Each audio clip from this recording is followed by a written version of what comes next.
Alors, alors, on va faire la recette des.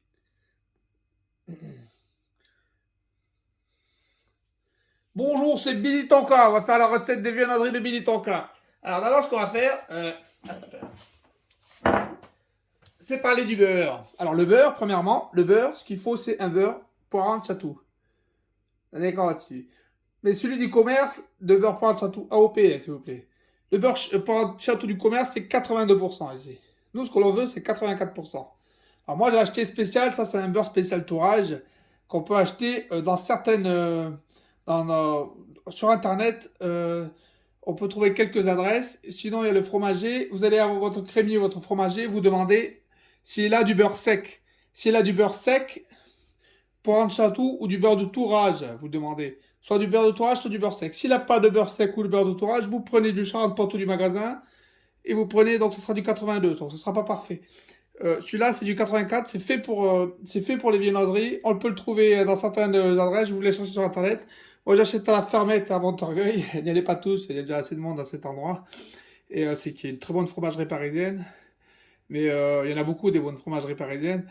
Et celle-là, elle est déjà bien brodée, pas besoin de tous y aller. Et bien sinon, on peut l'acheter dans d'autres endroits sur internet. Il y a Cookshop qui vend ça, j'ai vu ça.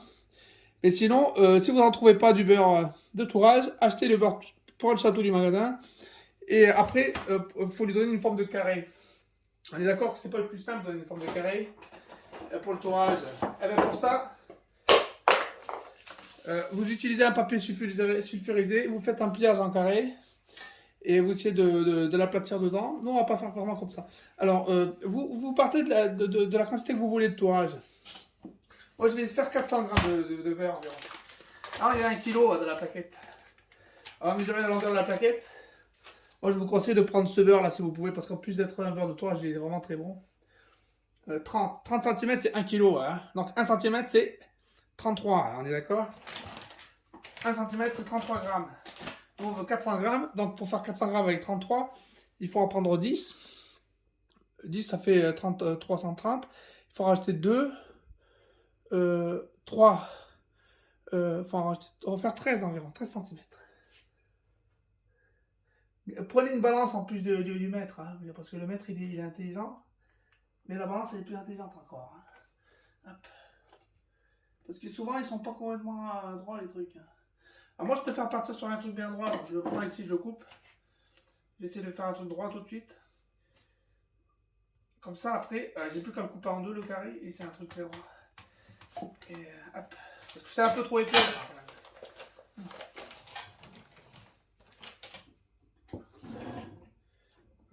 Truc là-dessus.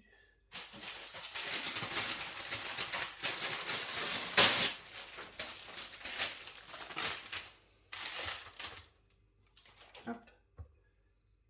Alors, ce qu'on a dit, c'est 400 grammes. Hein. Hop, alors si je compte bien. J'ai pas très bien compté.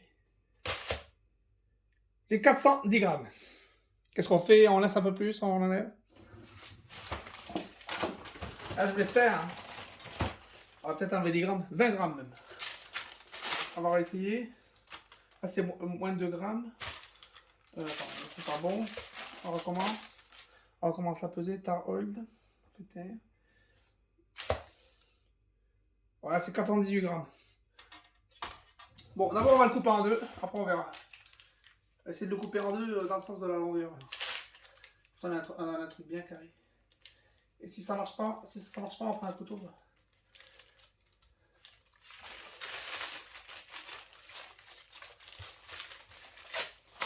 Ah, ici le couteau, c'est trop bien.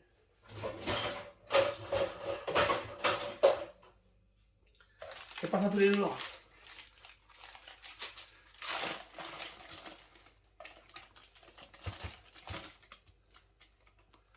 On essaie de faire bien au milieu, comme ça on en a autant des deux côtés. Le mieux c'est le fil à couper le beurre, comme ça on est d'accord. Regardez pas.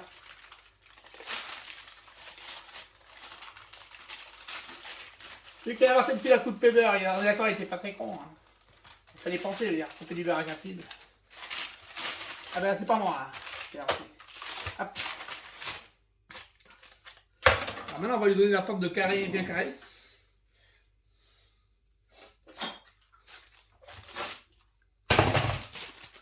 Ça, on va dans le frigo. Les 20 grammes de beurre, on les prend dans la pâte. Les super soins en plus. Parce qu'on pourrait partir sur 420, c'est vrai. Bon, on va faire un truc carré quand même. Pour que vous arriviez à suivre. Parce que je sais que vous n'êtes pas tous très futés. Et si je commence à vous embrouiller avec des maths, vous n'allez pas comprendre. Voilà. On met un truc comme ça. C'est bien carré. On peut voir qu'il y en a une qui est plus épaisse que l'autre. Tout de suite. Tout de suite, ça commence mal. Tout de suite. Tout de suite, c'est mal parti.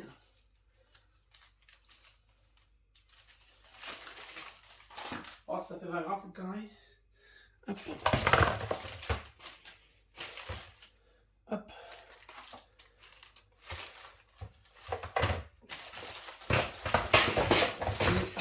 Ah, ah putain, catastrophe.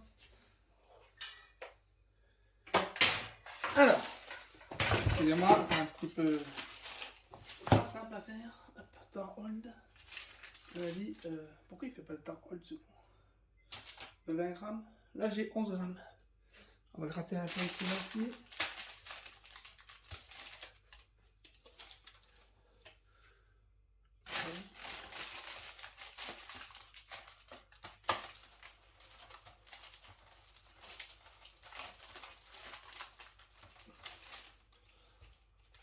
Hop.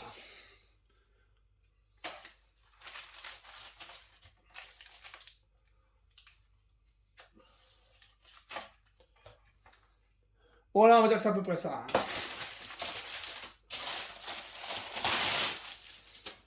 On va avoir l'état précis, mais on aurait pu partir sur un tourage à 420. Hop. Maintenant, on va lui donner un aspect carré.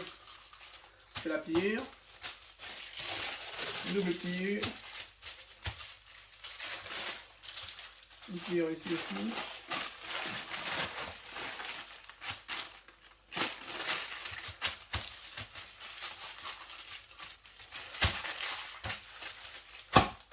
On est à peu près là. Donc c'est carré à la base depuis le départ, mais ça n'est pas parfaitement.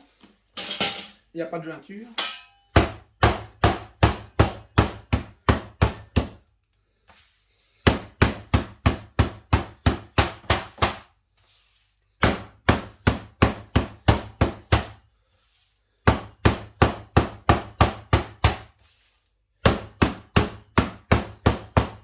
Je préfère préparer le beurre à l'avance, donc c'est l'étape que je fais en premier, comme ça je vois combien j'ai. Je vois la surface que ça me fait. Comme ça j'ai le temps de le remettre au frigo pour qu'il réchauffe. Qu'il refroidit, je dis, qu'il réchauffe. Le frigo qui réchauffe. C'est rigolo ça. Ouais, je frappe fort, mais c'est pas très tard, j'aime bien. Hop.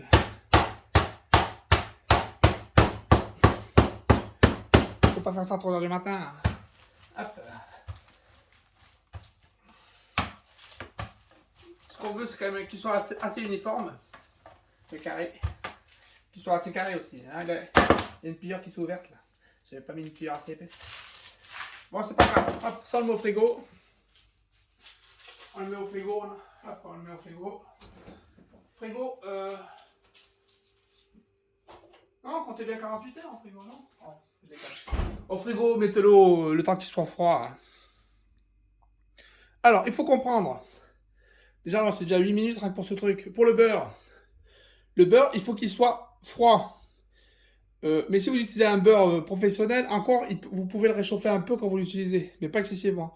Nous, ce qu'on veut, c'est toujours avoir un beurre froid. Surtout si vous utilisez des beurres de supermarché, qui sont des beurres qui sont moins malléables. Donc, si vous utilisez du beurre du supermarché, ou même celui-là, qui finalement, il se travaille quand même assez froid, gardez-les froids, parce que même, il faut souvent travailler très froid, avec une salle à 16 degrés, tout ça, même souvent mettre le pâton au frigo pour que tout reste froid, parce que ce qu'on en veut, c'est qu'il ne fonde pas le beurre, il ne doit pas fondre. Quand on commence à travailler et qu'il fond, c'est bon, c'est cuit. Il ne faut jamais qu'il fonde. Pourtant, il doit s'étaler finement, mais sans fondre.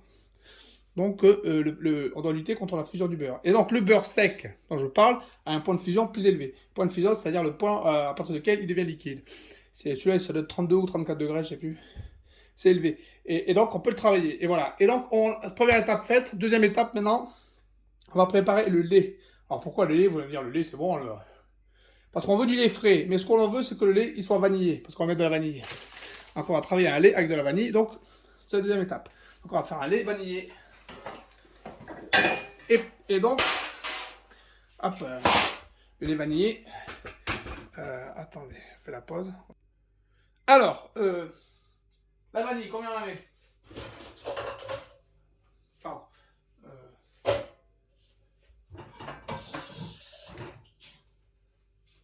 Le lait, combien on en met? Vu qu'on met 400 g de beurre, on mettra un nombre de lait à peu près un peu plus... Je vous donnerai le chiffre exact de lait plus tard, parce qu'il faut que je calcule. Et on va partir là sur 200 ml. En premier lieu, 200 g, donc on va faire. Pourquoi 200? Il est possible que ce soit un peu plus, d'ailleurs, qu'il faille mettre ou un peu moins. Mais c'est pas grave. Vu qu'on va le faire bouillir, il faut juste éviter d'en faire bouillir trop, sinon c'est du gâchis. Hein. Donc il est possible qu'on doit avoir rajouté, qu'on mette pas tout. Et je pense qu'on va tout mettre là. Vu que c'est en ébullition, on va en perdre une partie. Et donc ce que je vais mettre, c'est une vanille dedans. Hop, donc une petite gousse de vanille que j'ai acheté des petites gousses de vanille. Hop.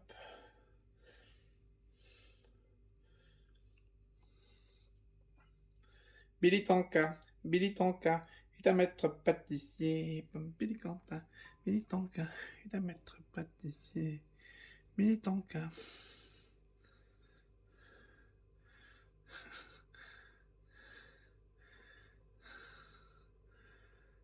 C'est pas trop mal.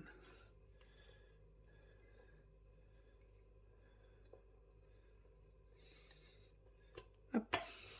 Directement quand on travaille, là je travaille main nue, vous avez mes mains nues en plus, elles sont pas très propres. Quand on travaille pour des amis, qu'on veut le faire pour des amis, il vaut mieux mettre des grands plastiques. Je le fais pour moi-même, donc je m'en fous. Hop.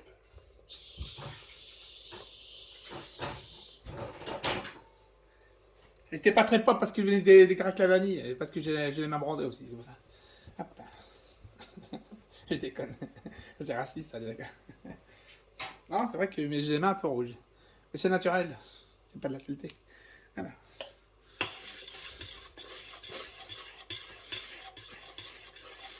Ça a coupé au montage, j'espère. Ah, c'est une ébullition, on arrête. On arrête. Ça va faire de la crème. Bon, là, je fais la vanille. Je laisse infuser. Et après, qu'est-ce qu'on va faire après avoir laissé infuser? On laisse refroidir.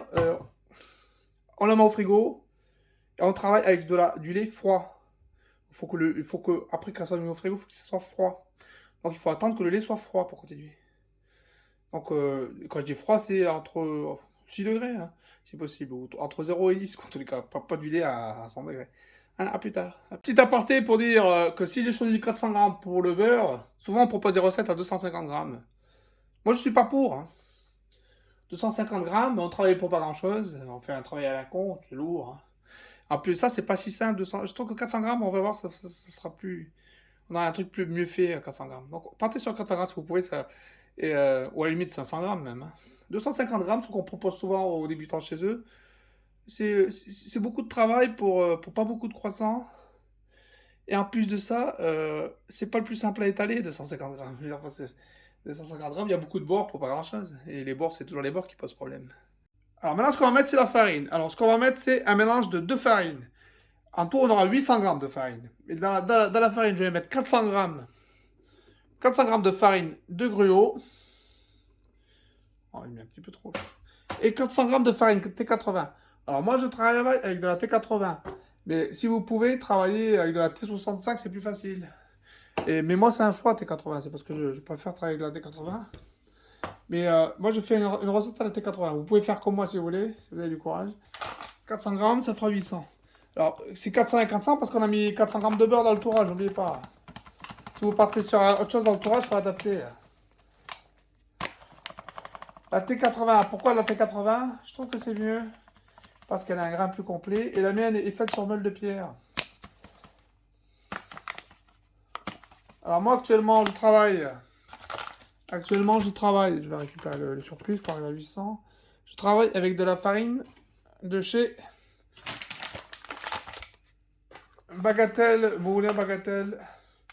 Là, c'est du label rouge T80, farine de meule. C'est ça que j'aime bien. Moi, je suis à recherche de farine de meule. T80 de meule. Et la grue aussi, la même marque. J'achète ça sur un site internet, Les Moulins de Nomexi, le site internet. Mais on doit pouvoir le trouver ailleurs. Si vous voulez de la farine, n'achetez pas la farine du commerce. pour ce genre de choses. Pour tout ce qui est panification, que ce soit le pain ou les viennoiseries, les, vanilles, les farines du commerce, ça ne convient pas parfaitement. C'est une question de réseau. Ça ne fait pas des bons réseaux glutineux. Mais pas tout. Peut-être y en a des biens, je sais pas. Des fois, j'ai réussi à faire du bon travail avec des farines de magasins bio, ça m'est arrivé. Mais maintenant, ce que je préfère, c'est acheter des farines pro comme ça. Alors là, elle est la normale, mais c'est quand même une farine pro de moulin professionnel. Il y a des boulangers qui utilisent ça. Les farines que je peux vous conseiller, c'est Moulin de Nomexi, donc qui vend ce truc-là. Et les moulins de Versailles, pour ceux qui habitent Paris. Moulin bourgeois. Il y en a plein des moulins. Il suffit de chercher un moulin et que ce moulin, vous savez que les professionnels l'utilisent. Parce que vous avez croisé un boulanger, vous avez vu ses sacs de farine. En voyant ces sacs de farine, vous dites tiens, ça. Alors, si jamais vous ne trouvez pas comment l'acheter, bah, vous demandez à votre boulanger si vous voyez des sacs de farine, peut-être qu'il peut vous en vendre. Mais sinon, sur Internet, maintenant, de nos jours, on trouve des sacs de farine. Sinon, il faut aller sur place au moulin avec la voiture. On achète. Il y a des moulins, ils vendent des sacs de farine aux particuliers. Les moulins bourgeois, ils faisaient ça à une époque, je me rappelle. Mais là, bon, sinon, moulin de Versailles, on peut acheter sur Internet directement. Ou sinon, il y a une dernière solution. C'est une dernière solution, c'est acheter de la farine italienne Caputo. Qu'on peut acheter la farine Caputo ou ça, on peut l'acheter chez Amazon. On n'a pas le droit de dire Amazon. Mais c'est vrai qu'Amazon la vend. Puis il doit y avoir d'autres vendeurs. Et ce qu'il y a de bien, c'est que la farine Caputo, vous prenez, c'est la spéciale pizza, 00. Elle conviendra très bien pour les viennoiseries. Elle conviendra aussi pour faire les pizzas. Elle convient pour plein de trucs. Alors, ce qu'il vous faut, c'est une farine qui soit forte, qui ait de la force. Alors nous, dans la note, ce qui est fort, c'est le gruau. Mais qu'elle n'ait pas non plus trop de force. Parce que sinon, on a du mal à les... Sinon, quand elle a trop de force, qu'on l'étale, elle est élastique, elle revient sur son truc, parce qu'elle a de la force, elle revient. Mais par contre, si elle n'a pas de force, elle se déchire. Ou on voit que ça ne crée pas de réseau glutineux. Donc il faut créer un réseau glutineux, donc il y a de la force, mais qu'il n'y en a pas trop, il faut savoir doser la force. Donc pour la force, vous avez Gruau, vous avez Manitoba qui est célèbre, c'est utilisé pour les pizzas. Et sinon, après, là, on met pas du 100% de gruau, mais on peut, hein, certains mettent pour avoir 100% de gruau. Moi, ce que je fais, c'est moitié-moitié. T80, c'est pas fort du tout, T80. Et sinon, T65, ça a plus de force. Et moi, avec je mets de la T80, on fera ce qu'on appelle une autolyse au départ, pour donner un peu de force.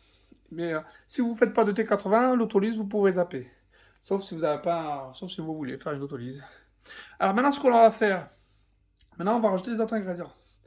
C'est donc 115 g de sucre.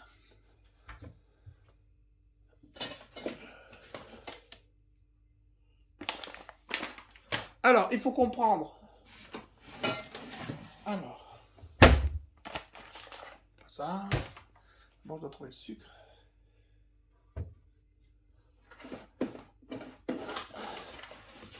Alors, le sucre qui convient le mieux, c'est celui. Comment dire? C'est le sucre, on va dire. Le sucre blanc, ça convient bien. Le sucre blanc raffiné. Ne mettez pas du sucre. Ne mettez pas forcément du sucre cristal, là, c'est pas la bonne idée, ça. Ne mettez pas du sucre glace non plus. Vous mettez soit du sucre raffiné blanc, le classique, soit vous mettrez du sucre blanc. Le sucre blanc, c'est bien. Moi, ce que je vais mettre, c'est un sucre spécial, un sucre de fleur de coco, je vais mettre. Donc, je vais en mettre 110 grammes, 115 grammes même, de feuilles de fleur de coco. Alors, le sucre, vous mettez ce que vous voulez. Vous avez le choix dans le sucre. Vous pouvez mettre du sucre inverti. Il faut profiter, dans le sens si vous avez un bon sucre chez vous, vous l'aimez bien, celui que vous utilisez, bah, n'hésitez pas. Le sucre inverti a la particularité de mieux convenir pour les problèmes d'humidité.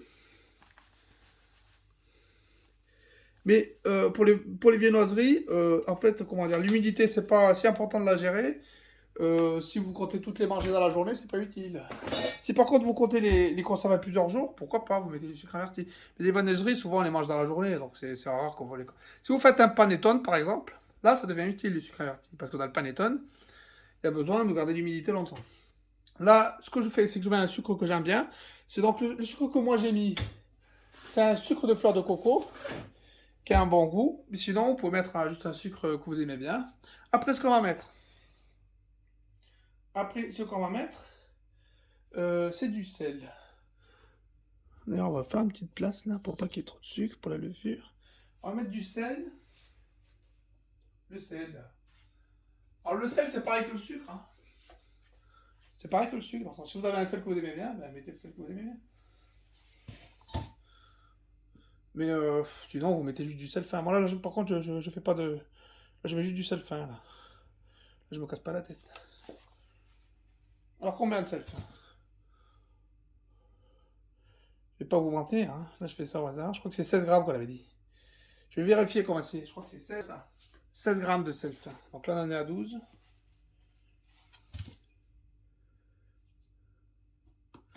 Hop. N'hésitez pas, hein, ça peut paraître beaucoup, mais... Ok. Après, on va mettre... Moi, dans ma recette, la légère, je la mets pas maintenant, hein. Je vous le dis tout de suite. Je la mets pas, là. Parce que j'ai fait faire une autolyse d'abord. Alors, je vais mettre le beurre. Là, je vais mettre le beurre. 80 grammes. De ce côté pour qu'il y ait plus de lumière. Je vais le mettre en petites lamelles, le beurre. Merde, c'est pas bon. Il n'a pas fait ta rôle, ce coup. Je vais être perdu. Ok. 80 grammes de beurre. Vous mettez du beurre froid, hein. Et vous le mettez en lamelles pour que ça soit plus simple à pétrir. Il y a aussi le reste du beurre qu'on a mis tout à l'heure. Alors moi là je mets pas le même beurre que le beurre de tourage. À part le petit bout là qui est resté là. Pourquoi je mets pas le même beurre que le beurre de tourage dedans? Ben parce que comme ça le beurre de tourage je l'économise. Hop. Parce que c'est pas simple à trouver quand même. Il faut se déplacer au magasin qui va le beurre de tourage spécial. Donc là je mets du beurre normal. Et du beurre doux. Alors peut-être que c'est pas ce qu'ils font les professionnels, peut-être qu'ils vont dire oh, faut pas faire ça, faut mettre le même beurre. Alors, moi je sais pas. J'ai trouvé une vidéo du mec qui répond à toutes les questions. Ah ben ça là, on lui a pas posé. Hop.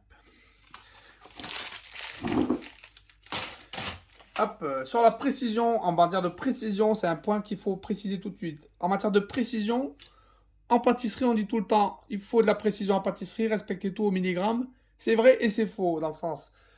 C'est vrai, oui, chez vous, avec votre propre recette, vous avez votre propre recette, vous l'avez testé avec vos ingrédients, avec des milligrammes près, oui, il faut les reproduire exactement au milligramme. Si par contre c'est une recette que vous trouvez sur internet, il faut la respecter au milligramme, oui, mais il faut quand même l'adapter à vos ingrédients, au fait que vos ingrédients, d'une certaine manière, ils n'ont pas tous le même taux d'humidité que ceux de celui qui a écrit la recette. Par exemple, la farine, c'est connu pour la farine. Souvent, la farine, c'est un truc qui varie beaucoup en fonction de la farine. Ma farine, c'est pas forcément la même que celle qu'aura quelqu'un d'autre. Donc, c'est pour ça que souvent, on dit c'est très précis, mais quand même, il faut adapter en fonction du ressenti et de l'expérience du pâtissier.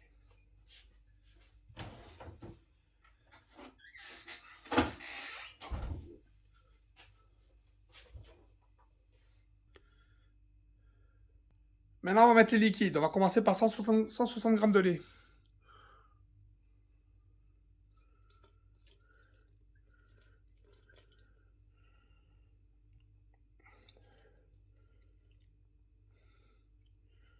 Hop, là, on met tout pour raconter.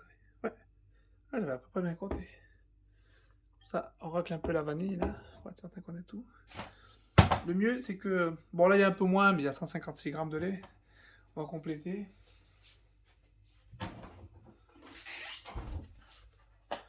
On veut un total de... Là, j'ai rajouté un peu de lait, mais dans le bol.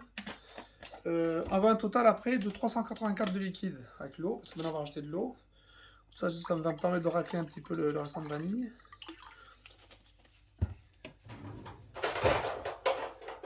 Parce que la vanille, c'est précieux, ça serait qu'on en perde. Billy Tonka, Billy Tonka. Ne perds pas un peu de vanille. Hop, hop, hop. On a dit de 384 en tout de liquide. Entre la vanille, entre l'eau et la vanille. Hop, oh, on a un peu dépassé. Comment on fait qu'on a un peu dépassé? Bon, on va à la pêche. Hop.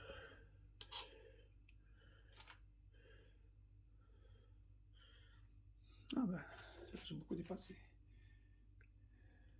problème, c'est qu'à la pêche, des fois, je récupère. D'accord. Des fois, à la pêche, je récupère un peu de farine. Ben, on fait attention de ne pas récupérer trop. 384, on a dit.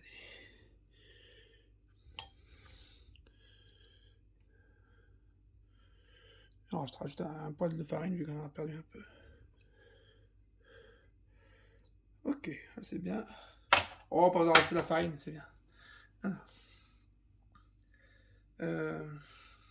Qu'est-ce qui manque? Il manque rien. Donc, ce qu'on va faire, c'est une autolyse. Qu'est-ce que c'est qu'une autolyse? On va mélanger les ingrédients d'abord. Donc, on met ça dans le robot. C'est bon, c'est dans le robot, donc on fait mélanger. Il faut d'abord le brancher. Allez, on va donc faire une autolyse. Autolyse, qu'est-ce que c'est? On mélange les ingrédients, vitesse minimum. Donc l'autolyse, je vais vous expliquer ce que c'est rapidement. On mélange seulement les ingrédients. Et après,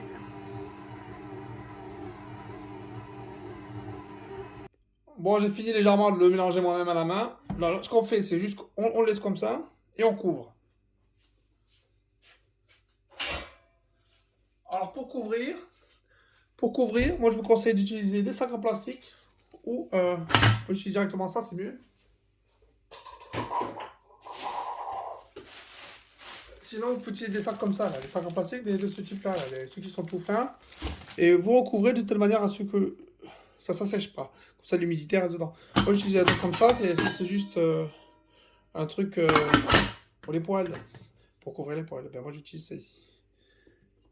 Voilà. Et donc, on laisse couvrir. Moi, donc, je dis 20-40 minutes, l'autolyse. Bon, voilà, hop, j'ai fait une demi-heure d'autolyse finalement. J'ai choisi une demi-heure. Une demi-heure, c'est bien. Donc, maintenant, ce qu'on va faire, c'est qu'on va rajouter la levure, comme ça.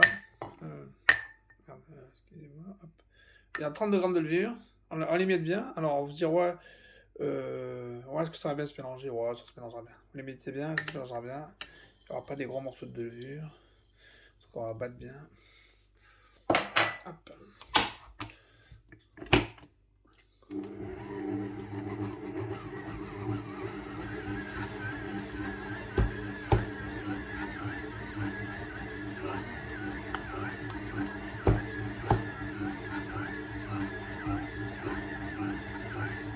Alors, je commence à vitesse 1.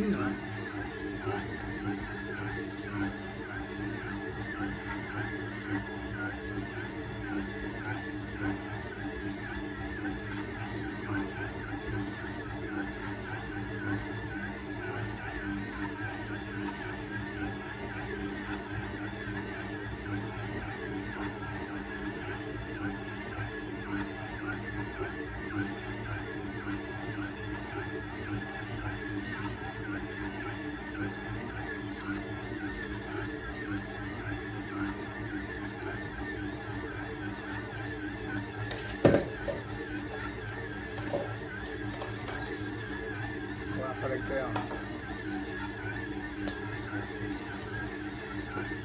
Ça, c'est la vitesse 2 déjà. On a fait une autolyse, ça va rester trop longtemps à la vitesse 1. On ira jusqu'à la vitesse 3.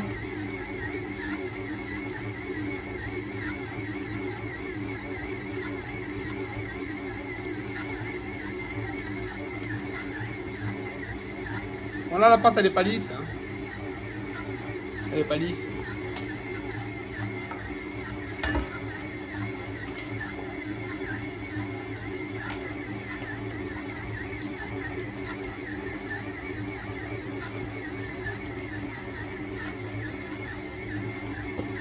Ça fait tout seul.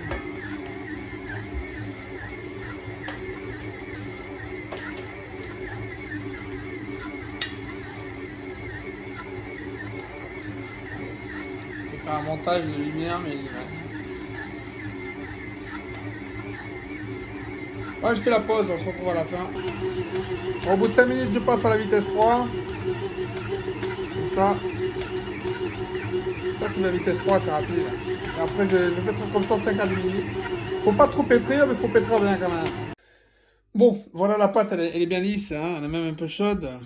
Alors là, ce qu'on peut faire... elle est bien lisse, là.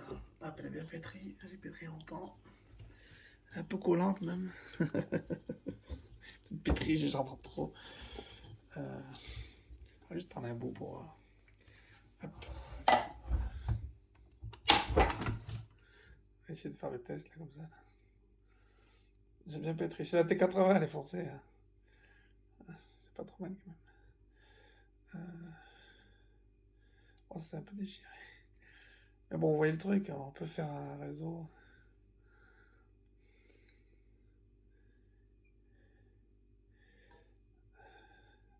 Ah, c'est là que le pro il sait s'il faut pétrir un peu plus ou pas. Voilà, je la pétrirai pas plus. Parce que de toute façon, je ferais pas beaucoup mieux que ça, elle est déjà un peu chaude. L'eau que j'ai mis dedans était pas super froide. Et donc, bon. Ce que j'aimerais, c'est déjà qu'elle colle un peu moins. C'est peut-être à cause du sucre que j'ai mis que ça colle comme ça. Elle est très collante.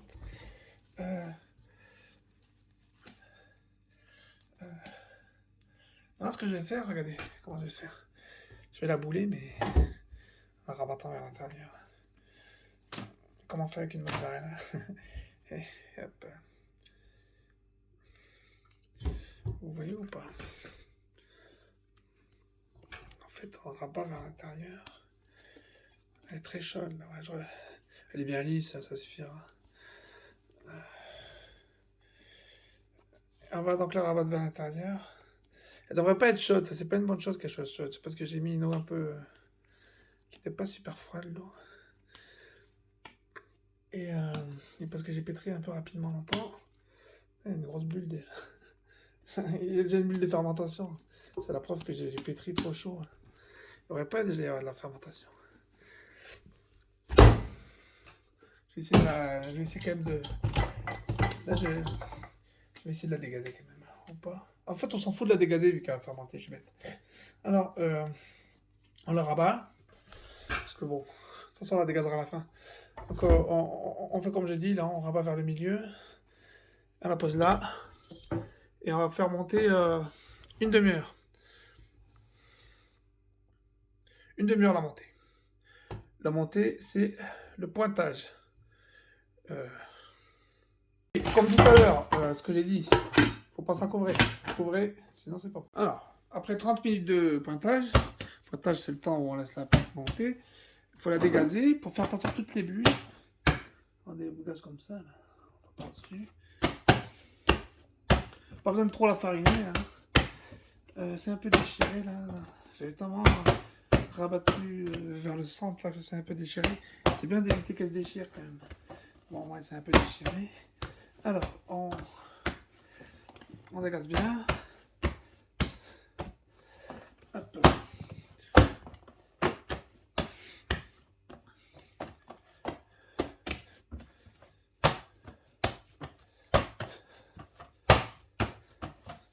On va faire ça.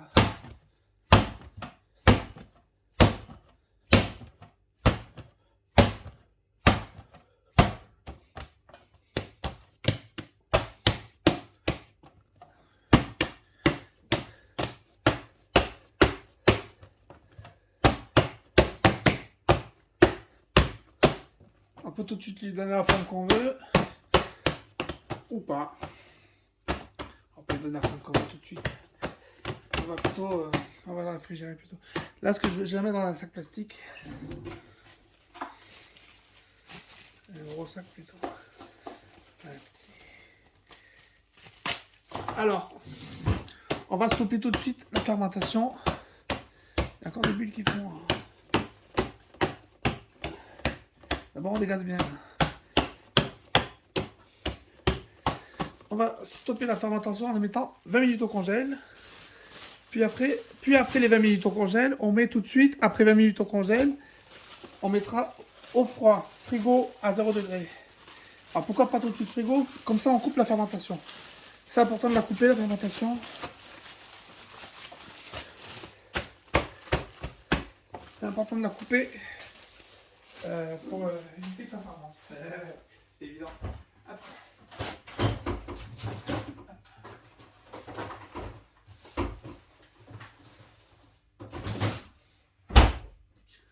Voilà, 20 minutes, puis après au frigo, on peut laisser plus longtemps au frigo, style 2-3 heures, ou même plus. Là j'ai senti les pâtons du frigo, enfin le pâton et ça c'est le beurre, ça c'est le pâton. Alors on va essayer de donner au pâton le forme du double, il faut qu'il ait la taille du double exact du beurre. Donc là on a la référence, à peu près ça. On on va remonter à peu près jusque là. On n'a pas travaillé tout à l'heure. Hein. Une autre méthode, c'est de lui donner la forme avant de le mettre au frigo. Il faut quand même le dégazer. Hein. Ce con, il est plein de gaz. Donc il a fermenté ce con quand même. J'ai pas réussi à arrêter la fermentation comme je voulais. Et c'est pas grave. Donc, hop. L'autre méthode, ça peut être de... Ah, il est plein de gaz. De le façonner à la bonne taille avant de le mettre au frigo. Hop. Ça, c'est une autre méthode. Allez, l'idée sont valables. Alors, une méthode, ça, si on veut le mettre comme ça, ou comme ça. Comme ça, comme ça. On va mettre comme ça plutôt. Comme ça, on va mettre deux, un comme ça, et un comme ça. Ok. On va laisser l'étaler aussi en largeur. Hop.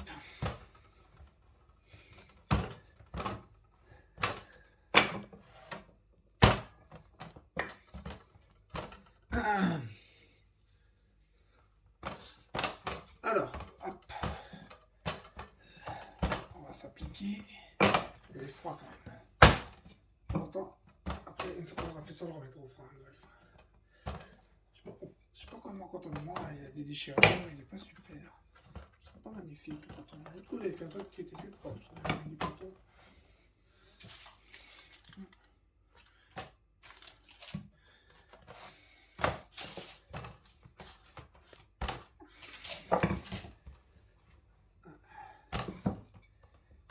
C'est peut-être le travail au froid, là. Il n'a pas l'air super. Il est déchiré, elle est pas lisse, la pâte. Parce qu'elle a fermenté, quoi.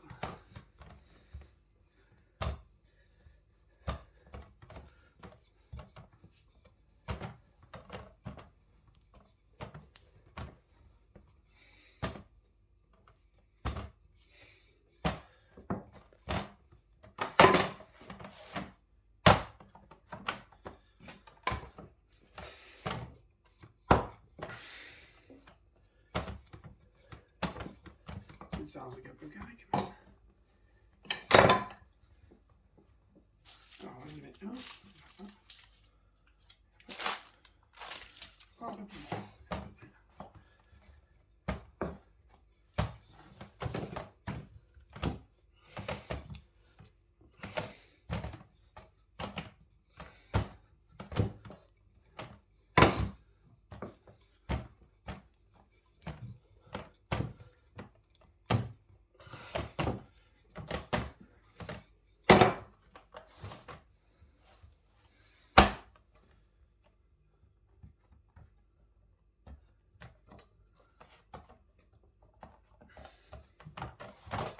Allez, hop.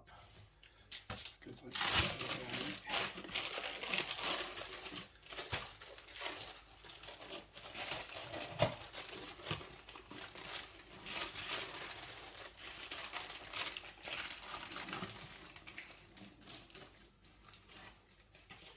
Le truc au milieu, comme ça. Là.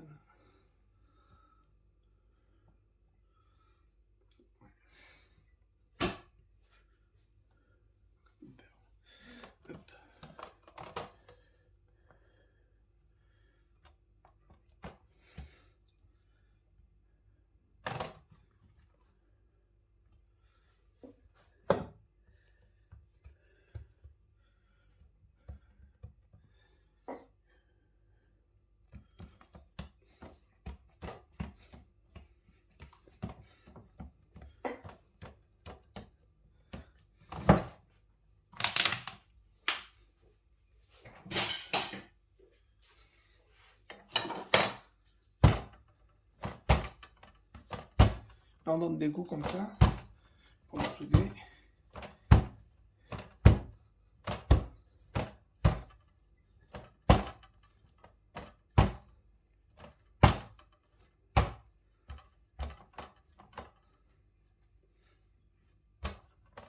C'est dans ce sens-là qu'on le fait. Comment elle est là, la pliure, on monte. Hop.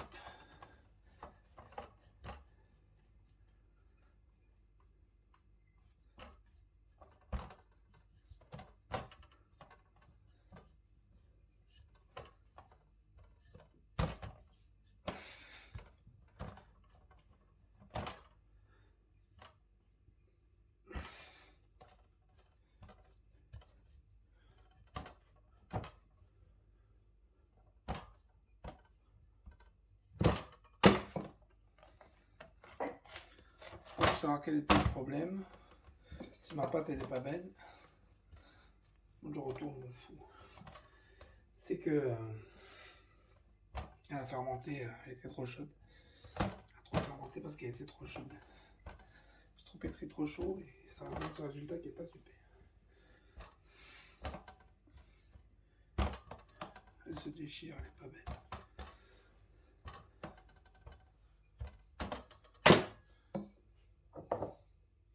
Pas trop fariner, mais je vais fariner un peu quand même.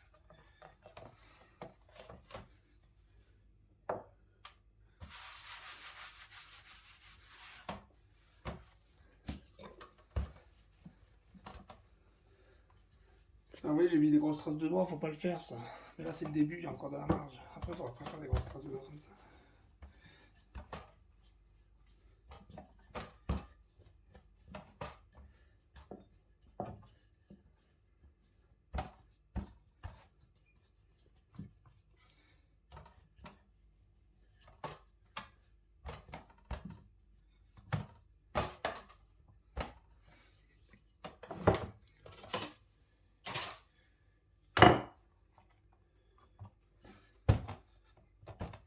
Ah, ce qu'on va faire, c'est un tour double et un tour simple.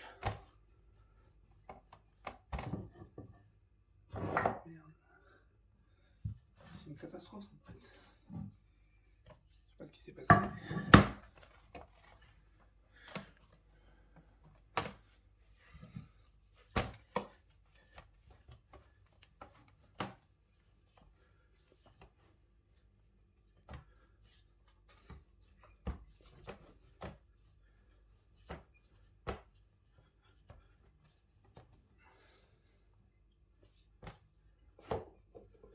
Ouais. J'ai fait plusieurs erreurs. Là, il y a un trou là, vous voyez. C'est bon, voir quand je l'ai fait, là, je l'ai coupé en deux, j'ai mis 2 morceaux. C'est pas la bonne méthode. Parce qu'après, il y a une jonction tout le long qui part. Il me fait pire. Hop.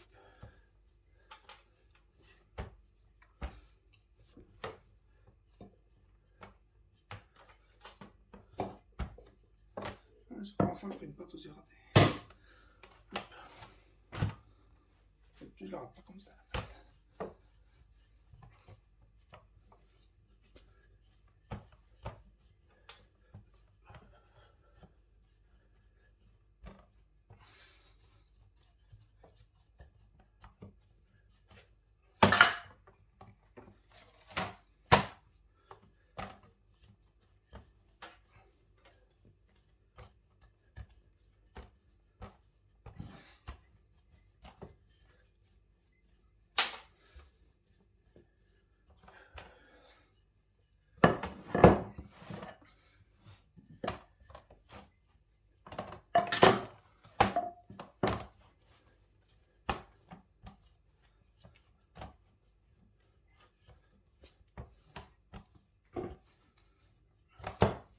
Bon, je coupe. Bon, j'ai dû éloigner la caméra pour continuer parce qu'elle me gênait. Donc maintenant, ce que je vais faire, c'est que j'ai coupé le bord ici, là. Je l'ai coupé, sur droit. Je vais faire un tour simple. Deux tours doubles, je veux dire. Hop. On va couper là, droit.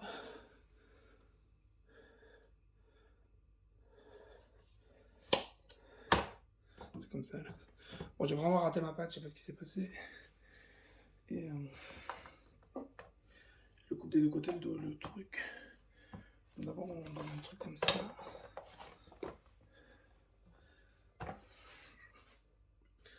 Là-bas, je vais le couper pareil. Tout droit. Essayer de faire le plus droit possible. Là, j'ai du mal avec la caméra à bien voir ce que je fais. Hop. Alors, le double tour.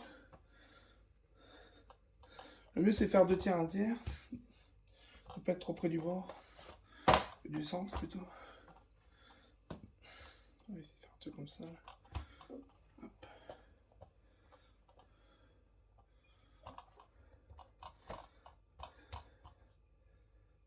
Pas super. Un peu de beurre.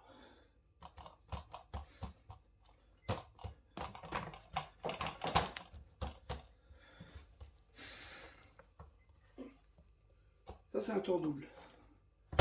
Comme ça. contre, ce qu'on va faire, c'est qu'on va la remettre au frigo parce qu'elle est beaucoup trop chaude.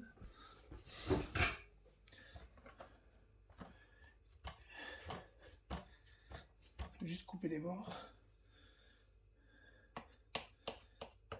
Les bords, par contre, vous les gardez. Vous les curez, putain.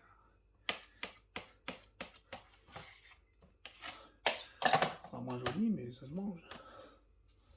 On le remet au frigo.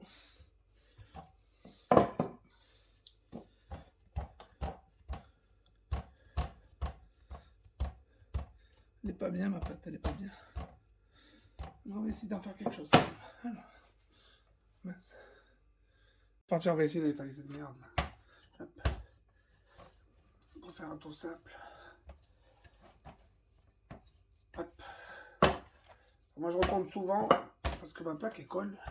Et ça s'étale pas de la même manière si je retourne pas. Hop. Ma plaque elle colle, mais il n'y a pas grand chose de mieux pour l'instant. Peut-être que le mieux ça serait un truc en bois. Hop. Hop. Voilà. C'est bien froid là. Hop. Maintenant on va faire un tour simple. Hop. Hop.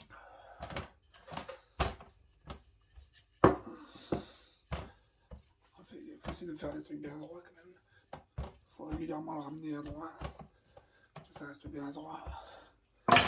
Hop.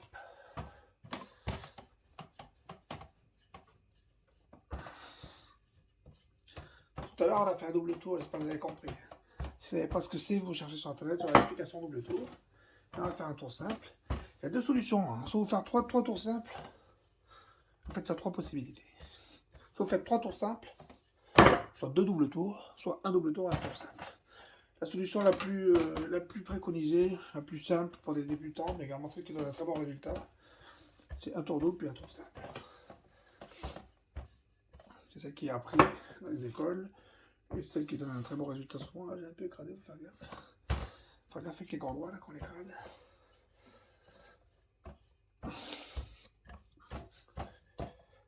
Surtout, elle donne un rendu qui est assez joli. Trois tours simples, c'est plus délicat à faire. Et c'est pas forcément toujours mieux. En plus de ça, ça peut être moins bien. Ça dépend de comment vous le faites. Si vous êtes bon, si vous n'êtes pas bon. Et c'est comme tout. Trois tours simples, ça vaut le coup si vous savez bien le faire.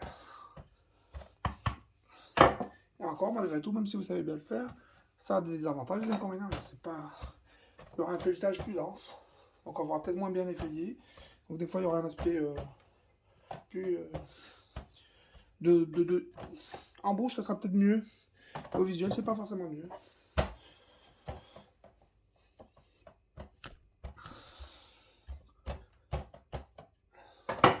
Pas mieux trois tours simples.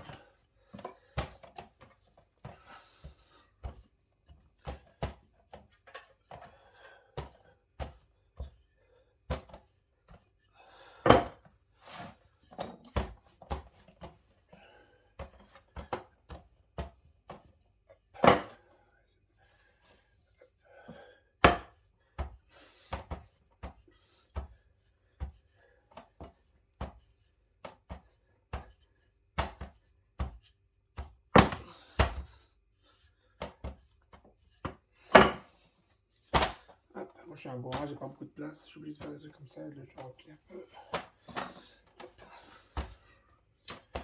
Là je l'ai pété avec le doigt. Hop. J'ai des gros doigts. J'ai plein de choses contre moi.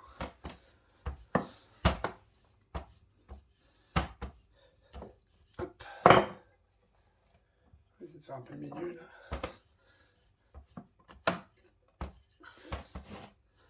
Alors, ça dépend un peu sur le calage, mais il n'est pas sale non plus. Je vais nettoyer. Un peu les joints c'est toujours un peu sale. Allez. Je vais aller loin quand même. Hop.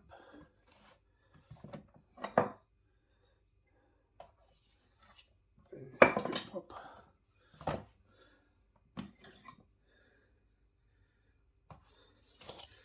Comme j'ai dit tout à l'heure, ça on le garde. Putain. On donnera ça au pilon. C'est dingue. Alors, depuis.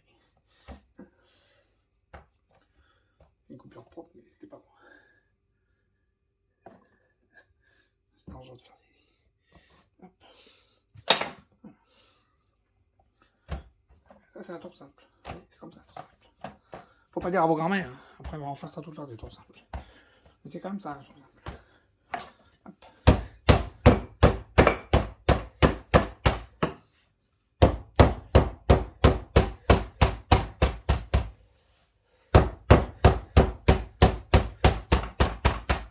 Vous apprenez ça à vos grands-mères, vous ferez ça tous les week-ends, vous ferez des jardins. Faut pas leur apprendre, vous allez grossir après. Hop.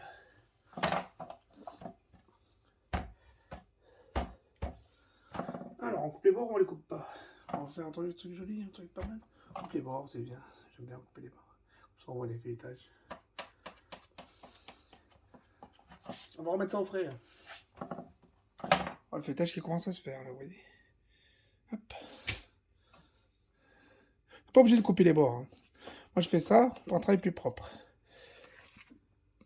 On n'est pas obligé de couper les bords. Aucune obligation là-dessus. Et moi, je préfère couper les bords. Après, les bords, je décuis, ça me fait des petites comme les coins des pizzas qu'on mange à la fin. Hop, un peu pareil.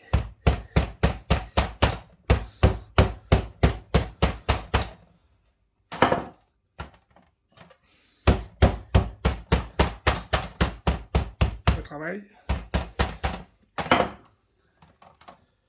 Ok, on va mettre ça au frigo. Dans le même sac. Pour faire attention aux gros doigts là. À partir de ce stade, dans les gros doigts là, comme je fais là. Ça peut être délicat. En 20 minutes congèle.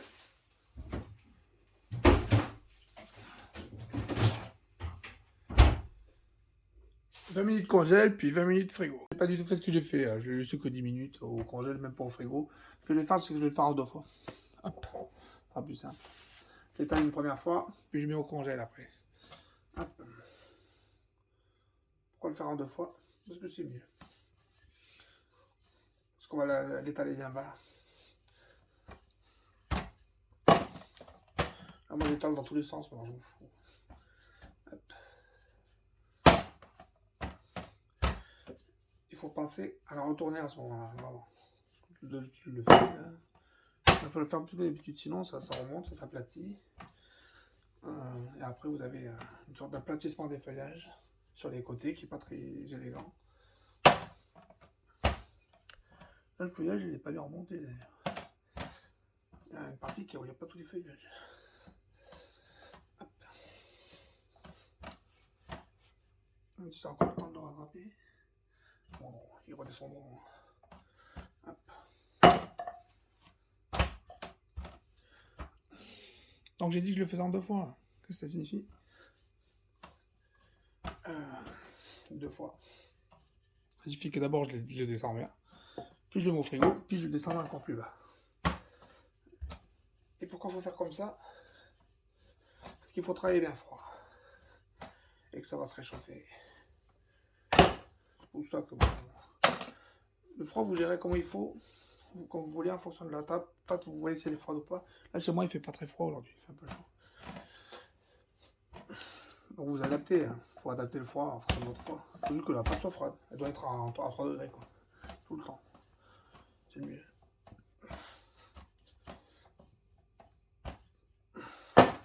On va descendre à 4 mm. 4 mm, hein. Vous savez pas ce que c'est, hein, je suis sûr. Vous n'avez jamais fait ça. Vous savez pas ce que c'est 4 mm. Mais moi non plus, je sais pas ce que c'est. Hop. Hop. J'ai une règle. 4 mm, on va dire. Dites-vous que les professionnels utilisent des laminoirs pour ça. Il faut le mettre dans l'autre sens, vous voyez, ça commence à remonter les feuilles. Hop. Des laminoirs. Avec des laminoirs, tu règles sur 4 mm. Ah, c'est facile. Tu règles le laminoir à 4 mm, le truc il le sort à 4 mm. Ah, c'est beaucoup plus simple, vu comme ça. Ah, nous on n'a pas de laminoir. Alors si vous voulez le faire à 4 mm, il faut que vous ayez un peu l'œil de ce que c'est. Moi je commence à avoir un peu l'œil de ce que c'est.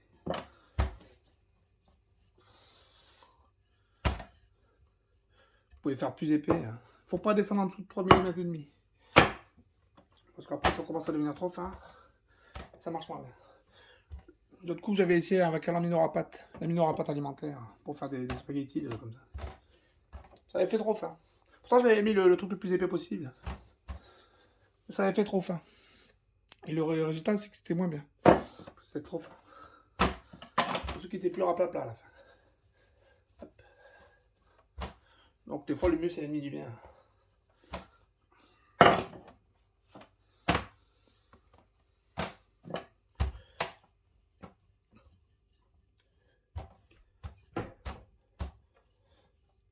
À la fin, il faut se dire qu'avec une pâte comme ça, là, de 400 grammes, ça se faire à toute la plaque grise, je pense, à la fin.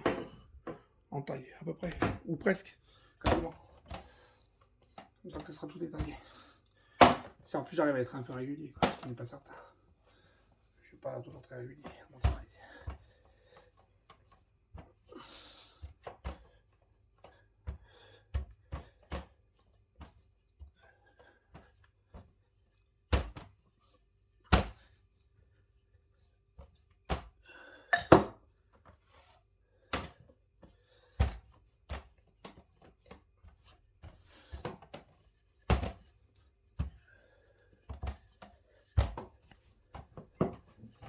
On va découvrir 2 fois. Ça, on continue encore un peu. On va bientôt le mettre au frais. Ça va être un peu chaud là. Hop.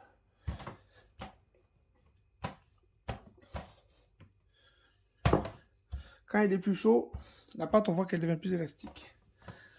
Si elle devient trop élastique, des fois c'est que c'est juste trop chaud. Il faut le mettre au froid. Alors, elle commence à devenir élastique, elle se rétracte. Elle se rétracte quand je l'étale. On va le mettre au frais tout de suite. Là. On va juste essayer de le faire carré. Hop, on va le mettre au froid comme ça, comme elle est là.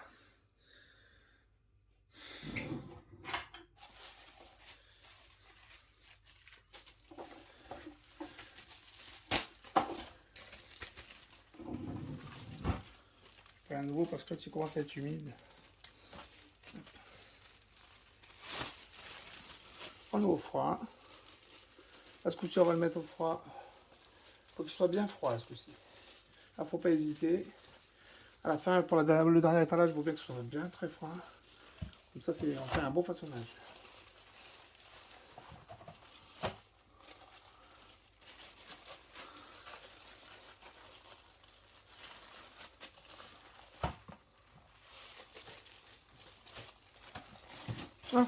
Catastrophe.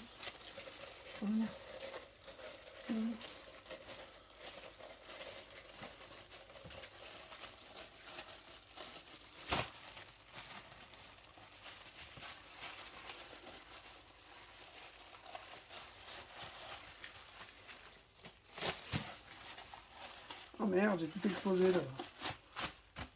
J'ai explosé toute une partie. Bon, on met ça au frigo, on verra ça après. Hop. Allez, on termine. Là, ça a été explosé un peu.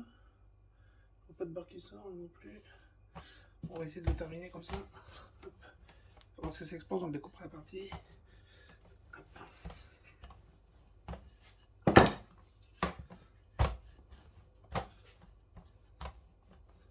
Je vais fermer ça.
Là, faut pas hésiter à y aller avec hop, tout ce qu'on a dans le ventre. Sans exploser la pâte, car il faut pas exploser. Il faut y aller. Il faut l'aplatir. Il faut faire très fin.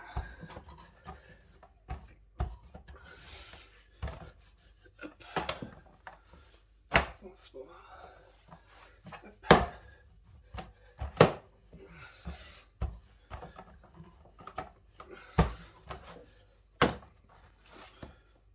C'est un problème, c'est que ça colle. Ah, oh, je me suis cogné. Hop, on va juste mettre un peu de farine comme ça. Parce que si des fois, si t'as pas bien, c'est que ça colle. Hop. On va juste s'étaler là. Ça collera pas.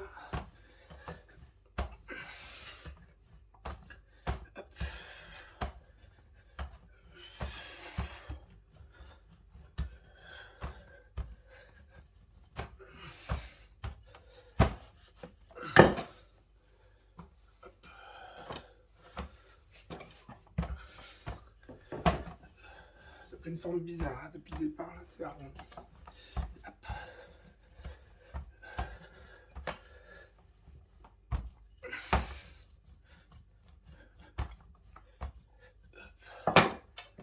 Hop, comme ça. Hop.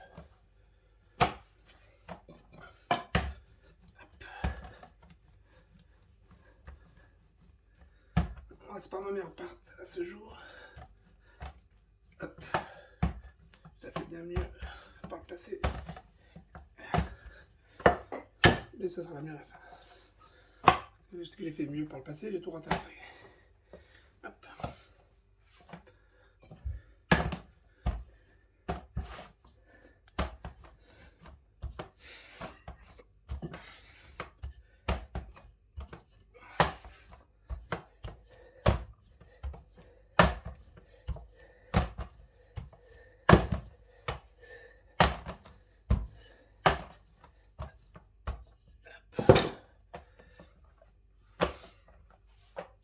On va s'exposer les couches de beurre.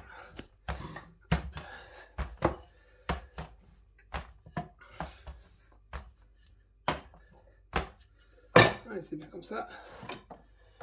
On va s'exposer les couches de beurre, c'est pas bon.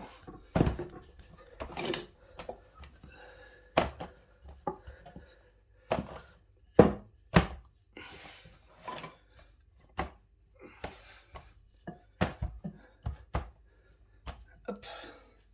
Alors maintenant, vu que c'est pas très carré, ce qu'on va essayer de faire, c'est quelque chose de carré pour le façonnage. On va dire que c'est bon au niveau de l'épaisseur. On va encore donner un petit coup.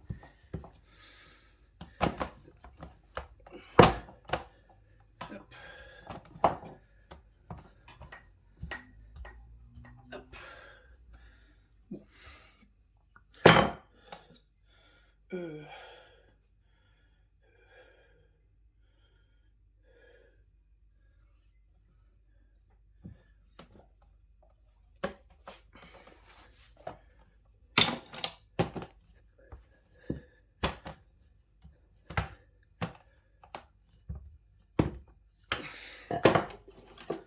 On va faire des angles.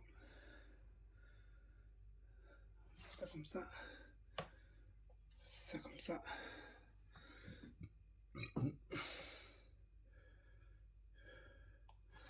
Peut-être pas un truc parfaitement régulier.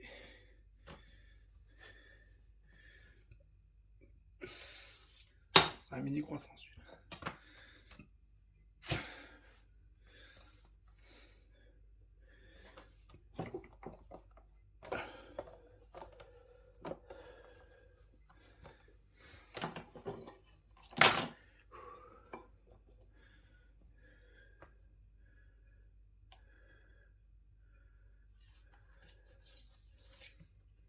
Ok. On va essayer d'aller un peu mieux.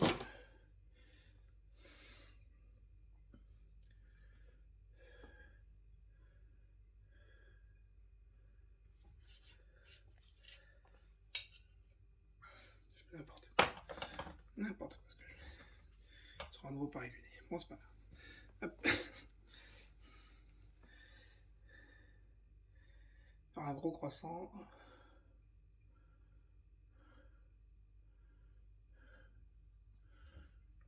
Voilà, on va faire des croissants réguliers. On va un peu au chocolat. Croissant. Un peu au chocolat. On va faire.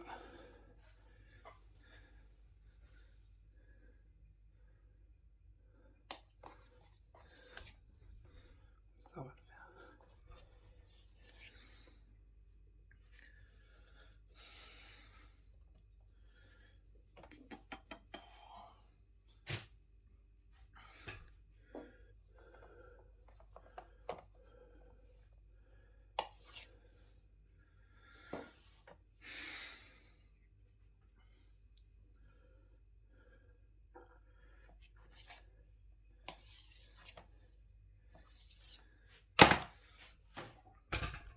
Alors, c'était pas très régulier l'étalage, tout ce que je fais, le façonnage.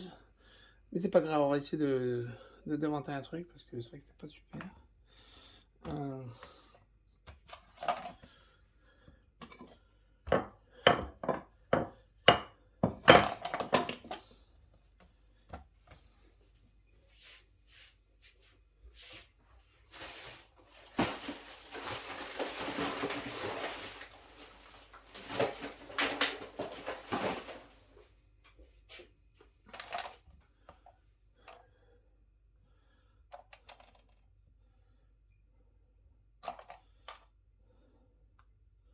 hop.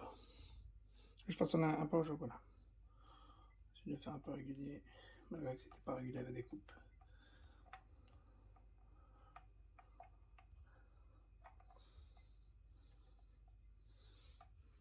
J'ai un peu au chocolat.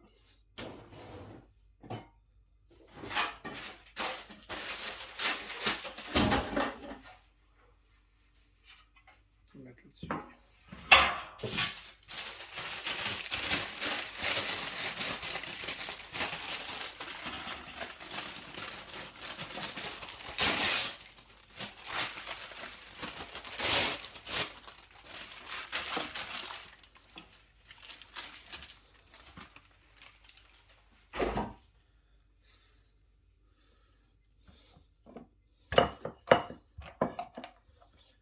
Théoriquement, quand on les façonne, on n'est pas censé faire ce que je fais là. Mais vu que j'ai façonné n'importe comment déjà au départ. Euh, Théoriquement, lors de la découpe, on est censé garder tel que c'est la découpe et bien découpé. Avoir bien étalé au début. Mais j'ai fait un attelage qui était quand même assez hasardeux. Là, je réétale un peu ici, mais il faut rester à 4 mm, on va pas beaucoup plus loin. C'est à nouveau de faire un truc un peu régulier. Appuyer en bas, c'est possible. On essaie on se fixe une règle. On essaie d'appliquer la même règle. On s'affiche pour soi-même, on est son propre juge. Si on respecte la règle pour soi-même, comme ça on fait un travail régulier, c'est bien. Là, je n'ai pas complètement régulier, je suis d'accord. Mais c'est pas. Je m'améliorer. Je fais pas ça tous les jours. Hop. Les barres de chocolat, c'est des Valrhona que j'ai acheté. J'ai acheté au Mère du Chef. On peut les acheter ailleurs. Je suppose. Et on peut acheter une autre marque. Il y a aussi Cacao Berry qui est marrant. Il y en a d'autres. Hop. Enfin, les autres, je ne connais pas forcément. Il y en a là-bas. Cacao Berry, c'est une bonne marque. Et le Mère du Chef, c'est une bonne marque aussi.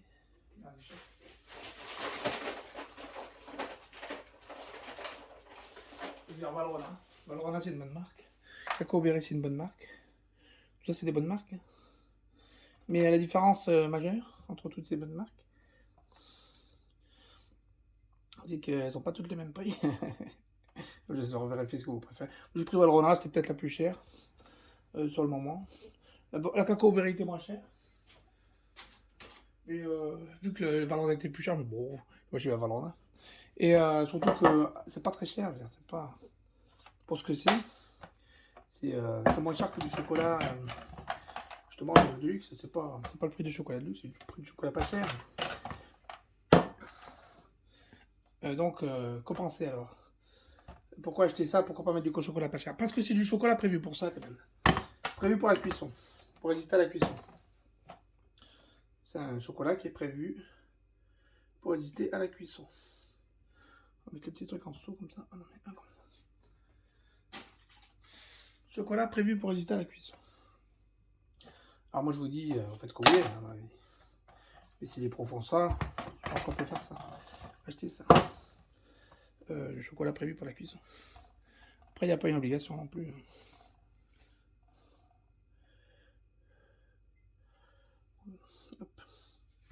J'ai mis l'obligation dans rien.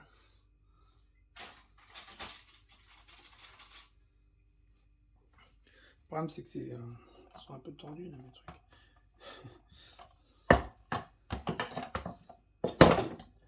Couper là, on sera plus droit.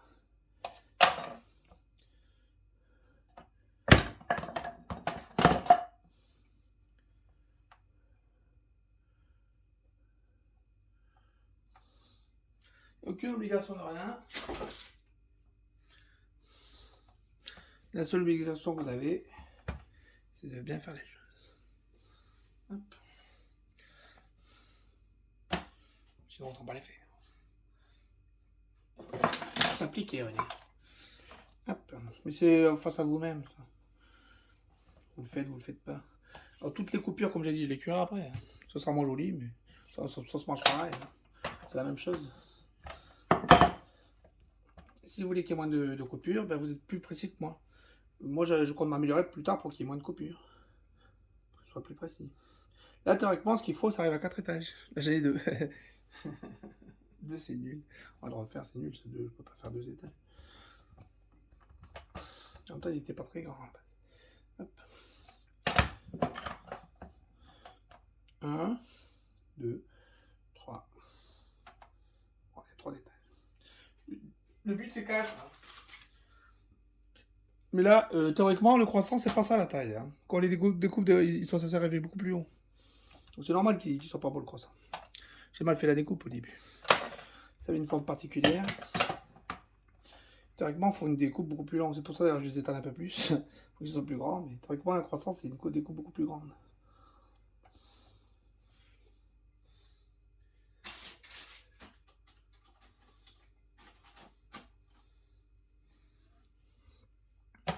Hop. Alors, on va tenter deux trucs rigolos. On va tenter un truc comme ça. Et un truc comme ça. Pourquoi je vais tenter des trucs comme ça? Parce que j'ai plus de place dans la plaque et j'y cuirai plus tard. Et faire des trucs rigolos. On va tenter des formes. Hop. Comme ça. Et donc ce que je vais faire maintenant, c'est je vais utiliser mon four. C'est un four Bosch qui fait position étuve. Alors si vous pouvez, vous mettez dans une étuve, comme moi. C'est environ 30 degrés avec de la vapeur. Si vous avez un four qui fait 30 degrés plus vapeur, c'est bon. Ou 35 degrés, ou 40 à la limite. Mais il ne faut pas faire trop chaud dans l'étuve. 35 c'est la bonne température. Plus vapeur. Si vous n'avez pas vapeur, seulement 35 degrés, position levée de pâte, mais ce serait bien qu'il y ait de la vapeur, donc dans ce cas-là, vous pouvez rajouter la vapeur vous-même. En mettant un petit bol d'eau bouillante. Alors, allez, un jaune d'œuf plus du lait. J'ai un petit pinceau comme ça où j'ai coupé la moitié des poils, pour pas qu'il y en ait trop. Hop. Ces pinceaux qui sont vendus dans le commerce, ils ont plein de poils. Ils sont lourds, ils sont très lourds. Alors que là, on a besoin d'un truc très fin, très mignon. Alors, sur les croissants encore, c'est pas gênant. J'adore sur les croissants. Sur les pains au chocolat, c'est pas gênant. Dire qu'il soit gros le pinceau. À la limite, on va plus vite.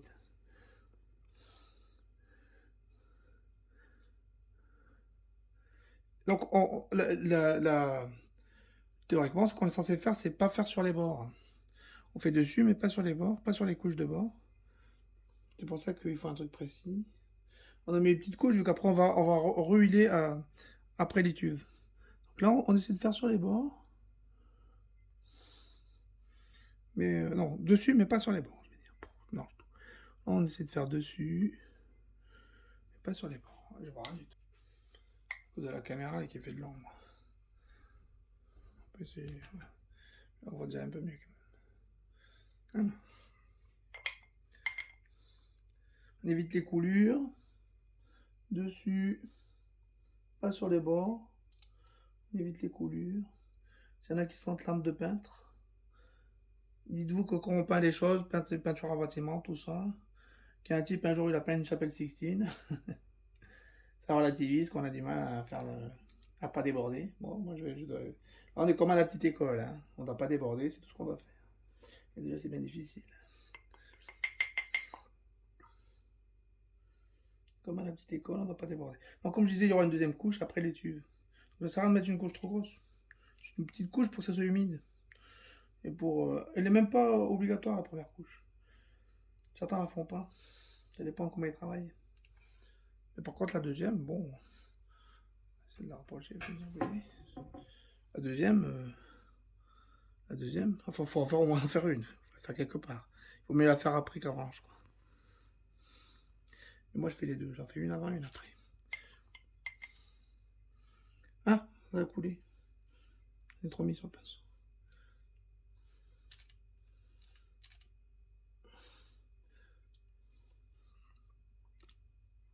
C'est bien. Hop, je vais vous zoomer. Vous voyez les plis. Donc on garde le reste pour plus tard. Où c'est qu'on voit les plis là? On voit les plis, vous voyez? On voit les feuilletages. Bon, j'ai pas très bien réussi le façonnage. Mais bon, c'est un truc. C'est pas si mal. Donc maintenant, ce qu'on va faire, c'est position étuve. Là, c'est en sortie d'étuve. J'ai mis 2 heures en étuve. Étuve 2 heures pendant 2 heures à 30 degrés. Étuve 30 degrés pendant 2 heures, j'ai mis. En fait, j'ai mis juste 10 minutes de moins parce que ça commence à être bien. Hop. Maintenant, je vais faire une deuxième dorure. D'abord, je préchauffe le four. Là, j'installe le four. Je vire le truc de l'étuve. Il faut voir que je vire la flotte.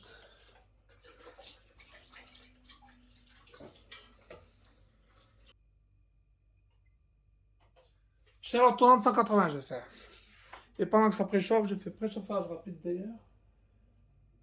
Et pendant que ça préchauffe, je m'occupe de faire la deuxième fournée des dorures. On y va doucement. Avec mon pinceau. Vous avez vu ce pinceau comme je l'ai fait? Il faut faire attention, là j'ai déchiré la pâte. Ça là. Non. C'est un pinceau, c'est moi qui l'ai inventé. Pour avoir un pinceau qui convenait, hop, j'ai fait des collus. C'est quand même pas l'idéal. Le mieux, c'est de trouver des bons pinceaux très fins, comme les pinceaux à sushi. Mais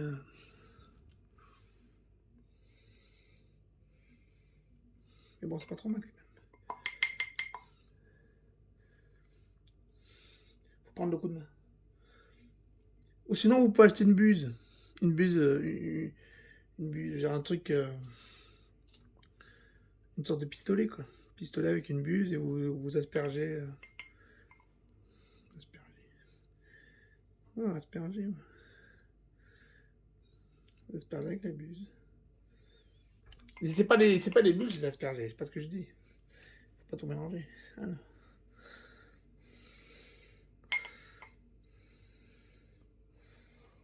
Je vais pas avoir des problèmes. Je sais, c'est des génies, je sais. Hop. Alors vous aspergez avec une buse à environ 30 cm comme si vous vouliez peindre une voiture. Selon les termes, c'est ce qu'il disait, le terme qu'il disait. Le mec qui disait une buse. C'est ce qu'il disait. Alors, moi, j'utilise pas de buse. Alors, je vais pas vous dire que je m'y connais en buse. Je m'y connais pas. Je vous rappelle juste ce que disait le monsieur qui utilisait les buses. Hop. Moi, je n'oserais pas vous vendre un truc en vous disant le mode d'emploi si j'utilise pas. Hein. Je suis pas le genre de la maison. Hop. Moi, j'utilise pas de buse.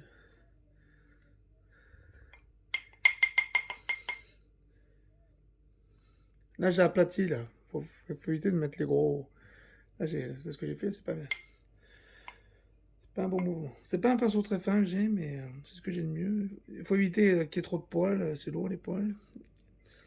Et c'est possible des poils fins. Bon, on va faire ce qu'on a après ce qu'on trouve. Hein.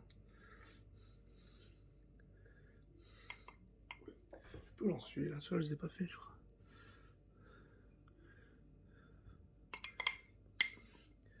Alors, on met en fonction de ce qu'on veut aussi. Hein. C'est vous le mettre. Il y a des trucs qui sont de votre ressort. C'est les goûts et les couleurs, c'est vous qui voyez. Quel nappage vous voulez faire?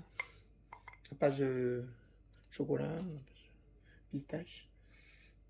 Chacun fait ce qu'il veut. Là, c'est vous qui voyez. Ce qui relève de votre choix dans toute cette recette, ce sont les temps de repos, les temps de repos, de repos la quantité de levure, à la limite la quantité d'humidité. Le reste, essayez d'être un peu strict, et ça, la dorure, comment vous la faites. Après, le reste, il faut essayer de respecter un peu le truc. Et on va mettre bientôt. Après, savoir où on le met dans le four, en haut, en bas. Faut éviter que ça crame, c'est tout. Il faut pas le mettre tout en haut. Et si on le met, si on voit que ça crame un peu, on peut toujours mettre une feuille de papier dessus. Bon. C'est parti, là on enregistre. Ça c'est le four. Bon, il y a des petites stries bizarres, mais vous allez le voir monter. 18 minutes. 16 minutes peut-être. Je chronomètre à partir de 5. Bah, très bien.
déclaration. D'ailleurs, le CSA, à l'époque, en 2012, a découpé son temps de parole. Oui, il avait ce délit journaliste, il n'a pas coupé son indemnité, il était pas à moi. Le CSA, en septembre, a demandé à découper le temps de parole d'Éric Zemmour. C'était tous les soirs, mais qui n'était pas confortable. Je veux dire, à un moment, pendant 1 heure tous les soirs. Moi, je ne comprends pas la défense d'Éric Zemmour. Je dis simplement, si le CSA établit des règles, il les applique à tous. C'est ce qu'il dit. Nicolas Sarkozy a été découpé, Éric Zemmour a été découpé. Nicolas Sarkozy a été découpé. Emmanuel Macron a tapé. Emmanuel Macron a tapé comme un sourd sur ses attaques.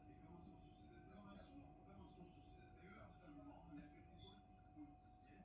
Il est normal que le CSA. Je ne reproche pas de taper sur son adversaire. Je reproche simplement au CSA.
Ça rentre vite. 4 minutes. Ça déborde. Il n'y avait plus assez de place, ça a trop monté. Qu'est-ce qu'on va devenir? C'est beau. C'est beau.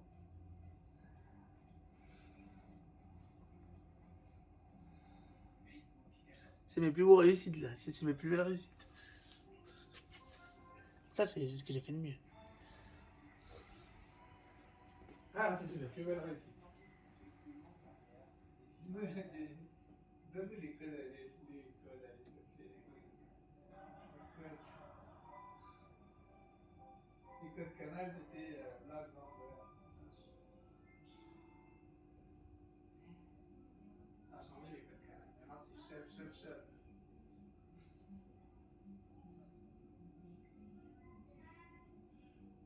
Maintenant c'est chef, chef, chef.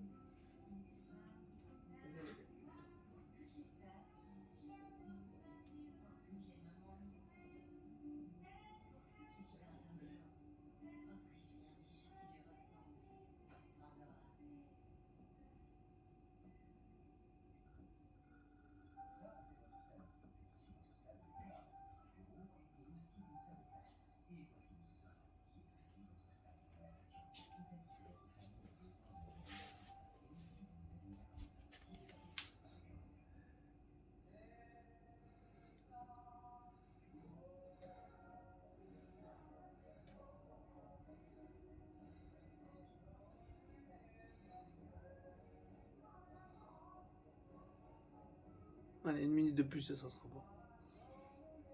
Même pas quand c'est trop.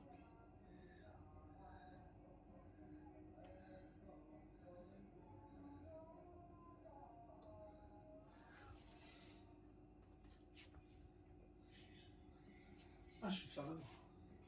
Ça c'est de la bonne. C'est de la bonne bite. Ah, ma bite, c'est ma tête qui est donnée.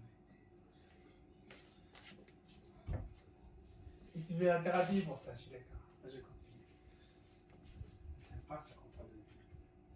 Faut parler de chatte, je sais. Les grosses chattes poilues. Comme Astiable. Je sais que c'est ça, les discours. Je parle de bite.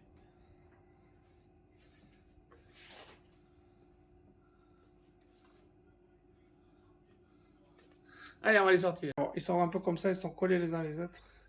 Essayer de les décoller. Si je dépose sur une grille, juste le temps qu'ils reposent un peu. Bon, je suis assez content, mais pas non plus parfaitement content. C'est un petit peu. Ils ont l'air pas mal, hein. Mais ça reste quand même. C'est pas parfait, mais c'est bien. Sur une grille, là, hein.